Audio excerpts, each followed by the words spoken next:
I'm attempting to complete every single GameCube game, and I'm using a random number generator to pick the next game. Last episode, we were able to gain the power of the Jujus and played Tak the Great Juju Challenge.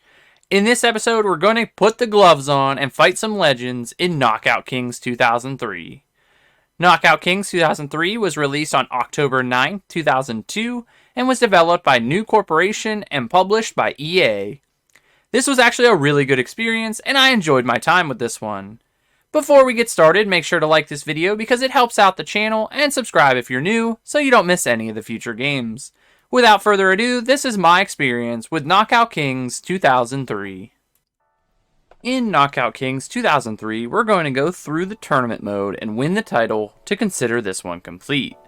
Because this is a sports game, we're going to have the least amount of fighters in the tournament, which is 4, so we'll have to win 2 fights in order to beat the game.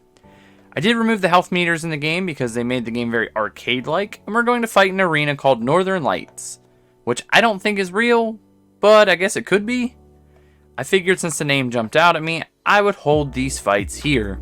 Since I don't really know boxing all that well, I decided to use the GOAT of boxers and play as Muhammad Ali, and since I don't know how to play at this point, I chose a fighter that I had never heard of before and picked Macklin as the first one.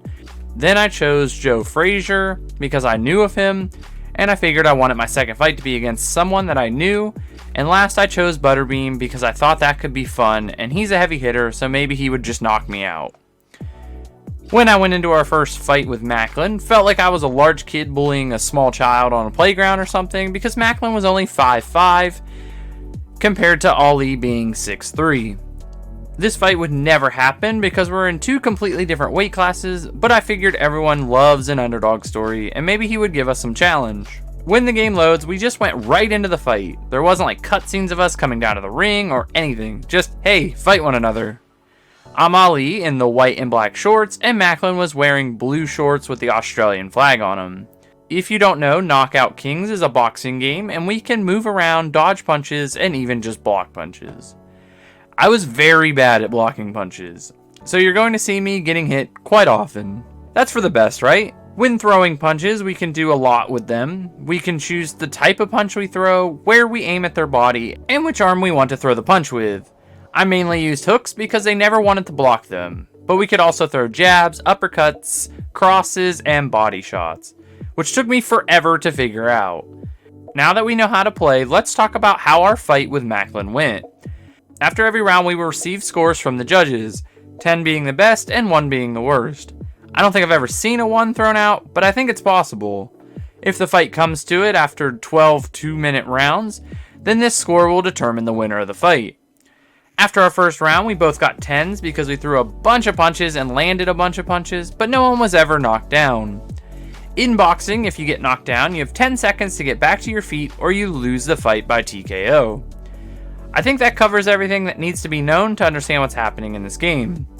At the beginning of the second round, we're able to score our first knockdown where we hit 2 back-to-back right hooks directly to the side of Macklin's face. He dropped very hard, but was able to get back to his feet. This will help our score a lot, but I was looking for the knockout. Because we got that knockdown, we get another 10 in that round, and Macklin only got a 9.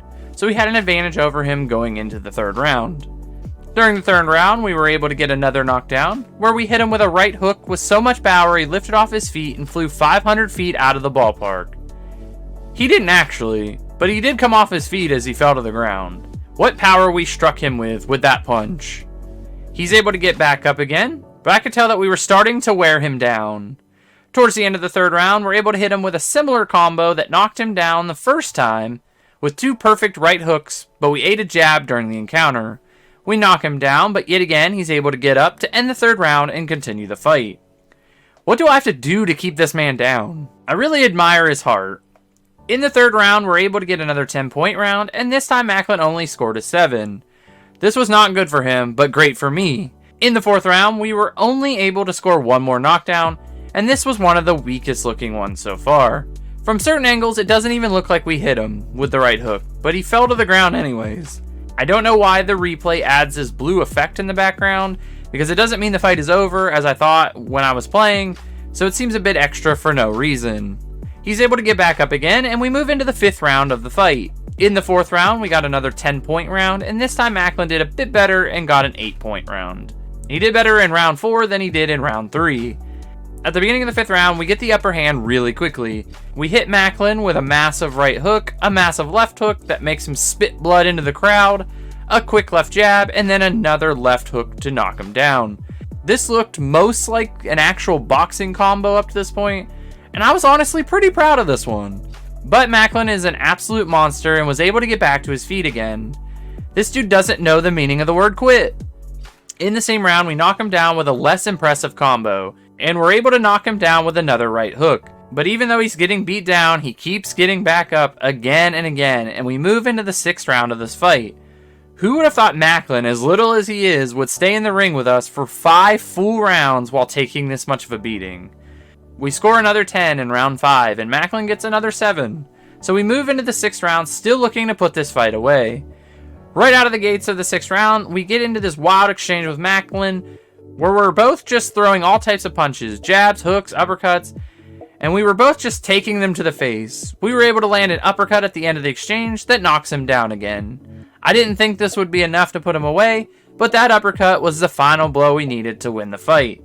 He put up a massive fight against us, and we get a celebration in the middle of the ring with Ali after we win. That fight took way longer than I thought it would, but I enjoyed that he hung on for so long. At the end of each fight, it gives us stats showing how many punches we threw, landed, and the percentage of those ones that did land. Macklin actually had a super high amount of punches that landed, but in the end, it wasn't enough for him. Since we won the fight, we're moving on to the next fight of the tournament, which ended up being against Joe Frazier, who was able to take care of business against Butterbean in the 1st round. Yet again, we don't have any introductions for this fight, which I thought they might have added because it was for the title, but this game couldn't be bothered to do that. The fight opens up with us swinging for the fences on each other. I'm again wearing the white and black shorts, and Frazier is in the white and blue shorts. We seriously just started swinging at each other with no blocking or anything, landed crazy punches. This felt like a blood feud or something. About 30 seconds into the 1st round, we're able to knock down Frazier with 2 huge right hooks to the face. The second looking like it didn't land as well, but it made Frazier do this weird, like, I got punched in the ribs move when he fell to the ground. He is able to get back to his feet though, and the fight continues. In the 1st round of the fight, we're able to score 10 points, and Frazier gets 8 because of the knockdown on him. Yet again, we start the 2nd round with just the both of us throwing punches rapidly without blocking or dodging at all. Very aggressive fighter, that Frazier. A bit later in the 2nd round, we're able to score a knockdown with a beautiful combination of 2 left jabs into a left hook, and Frazier took all of them to the face. This was a beautiful knockdown and was starting to swing the advantage into our favor. As the 2nd round continued on, we were either starting to get good at this game, or Frazier was gassed because I was hitting him with some really good combos. This next knockdown starts with body shots, then switched to a left hook, and that was followed up with 2 quick right hooks. This looked like a real boxing knockdown. A bit out of it, Frazier gets back to his feet, and we continue the fight. We score another 10 in the 2nd round, and Frazier got a 7. So on the judges' cards, we were winning this fight by a lot already. We open up the 3rd round with less crazy punch throwing, but we're still throwing to knock each other out. And then we scored one of my favorite knockdowns with this massive right uppercut that Frazier never seen coming. And you could say that this was the moment most suited for "Down goes Frazier!" He actually doesn't stay down very long from this punch, but I was glad I was able to score the knockdown with an uppercut. We were able to get another knockdown where we hit him with a right hook, he ate another right hook, and then it knocked him down with a left hook that didn't even appear like it touched him. But I'm not complaining about it. He's able to beat the count, and we move into the 4th round of the fight. We scored another 10 in that round, and Frazier got another 7. We're destroying him in this fight right now. We open this round, hitting Frazier with a ton of punches. He dodges and ducks a lot of them, but he never really threw anything back at us.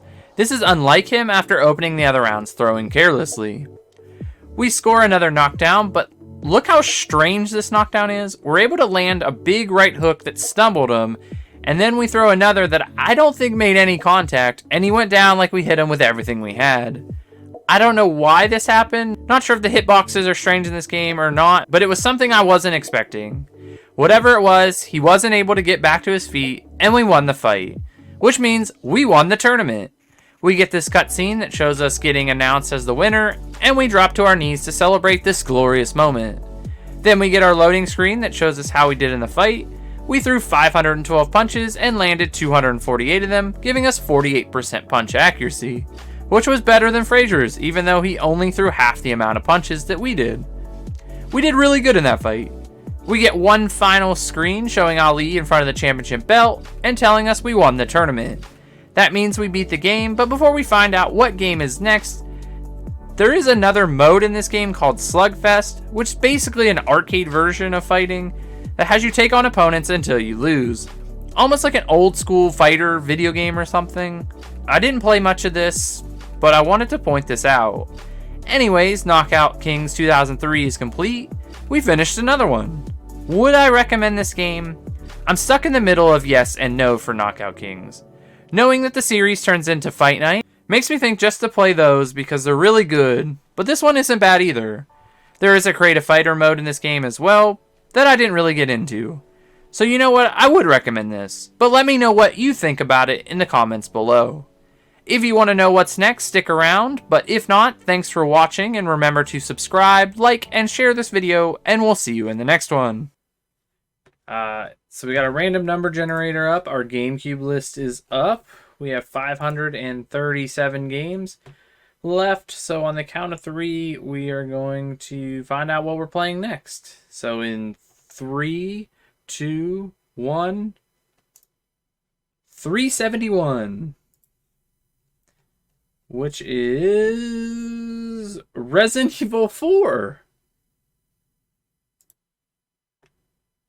Interesting choice, but pretty good, choice. I haven't played this in forever, so I probably remember none of it, but Resident Evil 4 is up next. I'm pretty excited about that.